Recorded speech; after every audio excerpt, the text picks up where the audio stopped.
2 Samuel chapter 16. When David had gone a short distance beyond the summit, there was Ziba, the steward of Mephibosheth, waiting to meet him.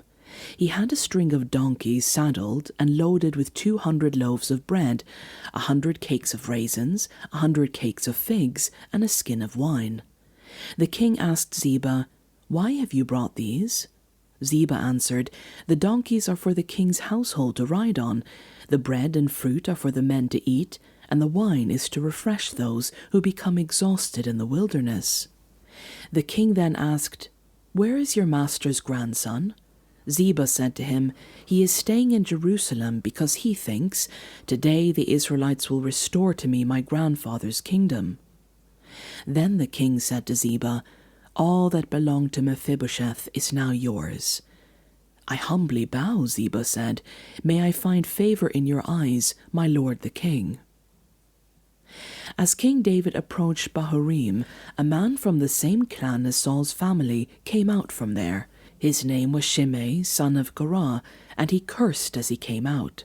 He pelted David and all the king's officials with stones, though all the troops and the special guard were on David's right and left. As he cursed, Shimei said, get out, you murderer, you scoundrel. The Lord has repaid you for all the blood you shed in the household of Saul, in whose place you have reigned. The Lord has given the kingdom into the hands of your son Absalom. You have come to ruin because you are a murderer." Then Abishai, son of Zeruiah, said to the king, "Why should this dead dog curse my lord the king? Let me go over and cut off his head." But the king said, "What does this have to do with you, you sons of Zeruiah? If he is cursing because the Lord said to him, 'Curse David,' who can ask, 'Why do you do this?'" David then said to Abishai and all the officials, "My son, my own flesh and blood is trying to kill me. How much more then this Benjamite? Leave him alone. Let him curse, for the Lord has told him to. It may be that the Lord will look upon my misery and restore to me his covenant blessing instead of his curse today."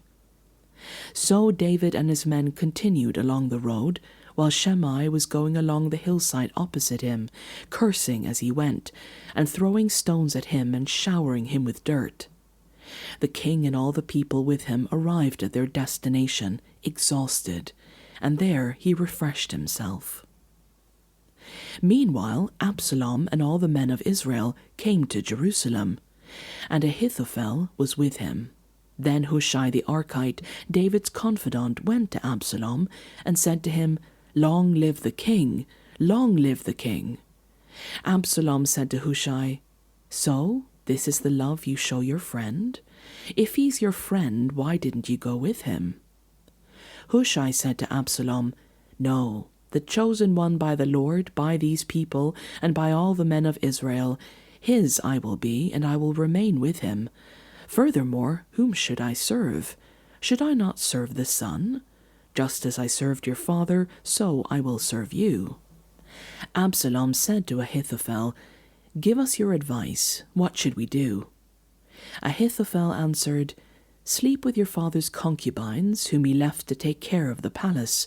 Then all Israel will hear that you have made yourself obnoxious to your father, and the hands of everyone with you will be more resolute." So they pitched a tent for Absalom on the roof, and he slept with his father's concubines in the sight of all Israel.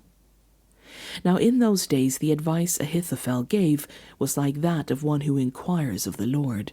That was how both David and Absalom regarded all of Ahithophel's advice.